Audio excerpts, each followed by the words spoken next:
Hello everyone, and welcome to the last NFL picks video of the season. It's the last one. Pretty sad if you ask me. Pretty sad. But we do have one more football game that matters. Are they doing no, they're not doing a Pro Bowl this year. No one watches the Pro Bowl anyway. But anyway, here's what we're gonna do. We're gonna run through the preview of the game, and then at the end, I got a little something for Packer fans. Do you want to hear the juiciest little bit of hypocrisy? Then stick around to the end. But we'll talk about that at the end. But the game that we are looking for is Chiefs and Bucks. This is gonna be a good game. I mean, listen, I know everyone's gonna push it's the student versus the master routine. I don't look at games as quarterback matchups. I look at game matchups as team A versus team B. So that's basically what we're going to be looking at for the most part. But how did we get here? Well, Tampa Bay finished second in their division against, they were second behind the New Orleans Saints. They go out and they beat the Washington football team in the first round. They go on the road, they beat the Saints, team that beat them twice, and they got monkey drug at home by the Saints. Went out, beat the Saints, and then beat the Packers in a thriller on an NFC Championship game. 3 weeks, 3 road games, 3 wins. Now, the Chiefs, they had been rolling. Ever since they lost to the Raiders, this team could not be stopped. They won, I think, 11 in a row. Lost to the Chargers. None of the starters played. They pretty much chose to lose that game.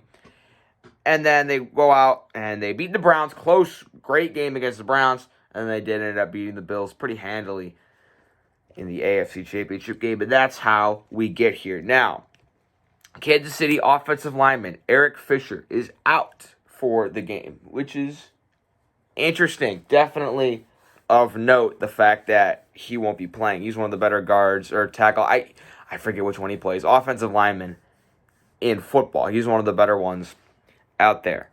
Now, I really want to look at matchups here. How is the Chiefs' run defense going to stack up against the Bucks' run offense? How's the Chiefs' passing offense going to match up against the... You guys see what I'm saying. That's what I think is going to end up winning this game, because I think both these teams have an equivalent to create some matchups. One last little troll before we get to the Packers part of the video for Corvette. I remember y'all saying, "Oh, we don't need Antonio Brown and Le'Veon Bell." Both of them are in the Super Bowl. That's just hilarious to me. But anyway, I think there's one factor that is going to decide this game. It'll decide the game. How will Tampa Bay's defense hold up against Kansas City? That is the main point that I think we got to look at for this game. Now, against the Packers, their defense played really well. The Packers have the ability to score 40 points a game with basically every other team, and they held their ground. They really held their ground, especially in the second half of that game. They really came to what I think they sacked Aaron Rodgers. What was it? They sacked him 4 times, 5 times. They sacked him quite a bit. Jason Pierre-Paul, Shaq Barrett, they were coming in and they were getting to him. They were getting home. And I think pressure has the ability to get to any quarterback. I really think it does. I mean, yeah, I just think pressure has the ability to get to any quarterback, and that's what the Bucs are going to have to do to beat the Chiefs. They're going to have to get pressure on Mahomes and keep their coverage alive downfield, which is a lot easier said than done, especially since the last time these two played back in week 11 or 12, Tyreek Hill had 13 catches, 269 yards, 3 touchdowns, and put up 60 fantasy points. So, it'll definitely be a little bit easier said than done. But with Fisher being out, that is going to help the Bucs get in with their tenacious pass rush, and that is going to be a big plus for the Bucs going into their game. They are definitely going to be able to get pressure on Patrick Mahomes. That is where I think that's where they're going to need to come away in that area. Now, for the Chiefs, you guys know that the Packers have one good defensive back. It's Jair Alexander. He's the best in the NFL. You can argue him or Ramsey. It's fine. But here's the thing, okay? Here's the thing. They did not throw to Jair Alexander. They just threw to whoever Kevin King was guarding. So I think the Bucs offense is going to be just fine, especially since the Chiefs defense, they're not really the type to just go out there and hold you to single digits the entire game. Their defense is not, I would say, elite, although they have shown up in the playoffs. I think the Bucs will be probably the best offense they've played. I mean, the point values that the Chiefs have been giving up, it's not necessarily the worst in the world, but their defense definitely is by no means elite. So I think that Godwin and Evans will be able to get some open passes in here. I really don't see either team running away with this game. This is going to be a really close competitive game. I don't see either team running away with it. And here's the thing, all right? The Chiefs won it last year, right? And I really don't know. This is a coin flip for me. I don't really see, but I'm going to take the Bucs. I'm going to take the Bucs 21-20. And here's why. They're playing at home. Oh, well, whatever. I know the Chiefs beat them at home already. I don't care what it is. You have an advantage playing at your home stadium, no matter how many fans are there. I know there's going to be like 7,000 healthcare workers. I'd assume the rest of the actual fans are going to be Buck fans, if I had to assume. Just with that magnitude of a game, when you're practicing and everything's different, won't be different for the Bucs. And I know Brady played pretty badly against the Packers. He did not really play well. He threw 3 interceptions in the second half and almost blew that game. His experience is really going to help. I know Patrick Mahomes has been here before. He has a Super Bowl too. Brady has been in this moment so much. It's not going to get to him.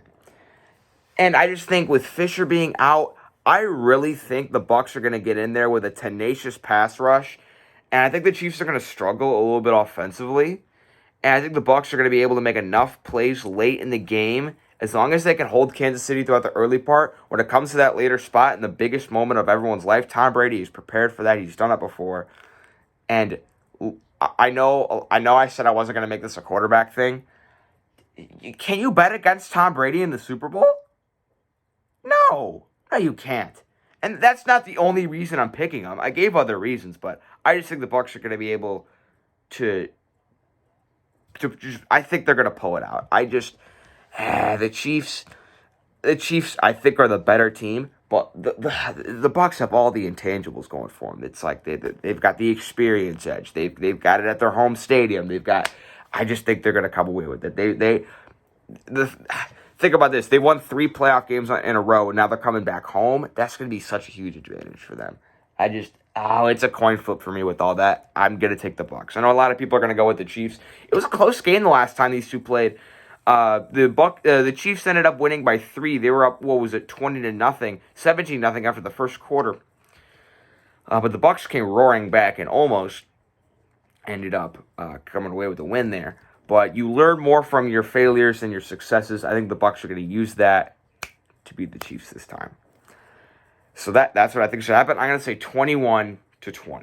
It's really close. I don't see a clear favorite in this game at all. I think the Bucs are just going to be able to make enough plays on offense, coupled with their very, very underrated defense with Shaq Barrett, Demario Davis, Devin White, Jason Pierre-Paul, Sean Murphy-Bunting, who's played really well. I think their defense will be able to make enough plays to where their offense could have enough room to win them the game late.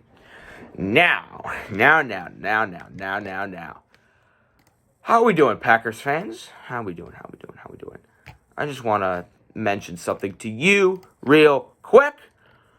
Whose fault do you think it is that you lost? Is it? I've heard a lot of Kevin King. Okay, I've heard a lot of Kevin King, and I'm kind of with you on that. He had the worst game of his entire life. I've heard a lot of this and this and this and this. The refs. Here's the thing, okay? If you think the refs decided that game, you're out of your mind. You're out of your mind. Did you not... Tell me, does this look like a penalty to you? Yes, it does. You can't tell me that last play wasn't a penalty. You can't even use the argument that they weren't calling it the entire game because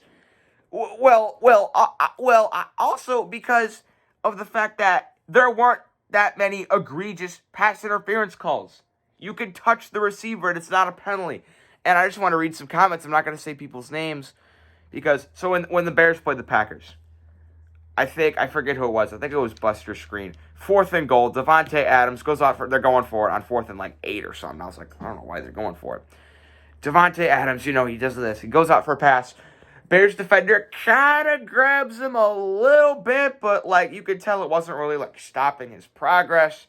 Passes 80 feet over his head. Flag comes out. I was like, oh, I don't think that was a flag. Imagine thinking a hold isn't a penalty. Packers still own the Bears. Funny watching Bears fans cry. Less how funny you know about football. Let me find. I don't know about the refs, man. They looked pretty good. I guess they made it a 3-score loss too. You really don't think that was pass interference on Devontae Adams? Keep in mind, these are the exact same people saying that it wasn't pass interference at the end of the game. It is so funny. It is so funny. I'm having too much fun. Day by day, watching the excuses pile up. It's hilarious to watch. I absolutely love it. Now I'm not talking about all Packer fans. Most fans know if I say something about a fan base, it doesn't apply to all of you. Most people are smart enough to know that, but I know some of you Packer fans aren't intelligent enough to understand that. But you want to know who is to blame for the loss to this game? You have 4 people. Kevin King. Okay, that guy's terrible. Aaron Rodgers, because he did not really play very well in that game. Aaron Jones for a very key fumble at the start of the half. He doesn't fumble that, Packers win. And lastly, and this is probably the biggest one for me, the coaching staff. Not just the coaching staff, the entire front office. But let's start with Matt LaFleur. This guy's Matt Nagy with a quarterback. He's Matt Nagy with a good quarterback.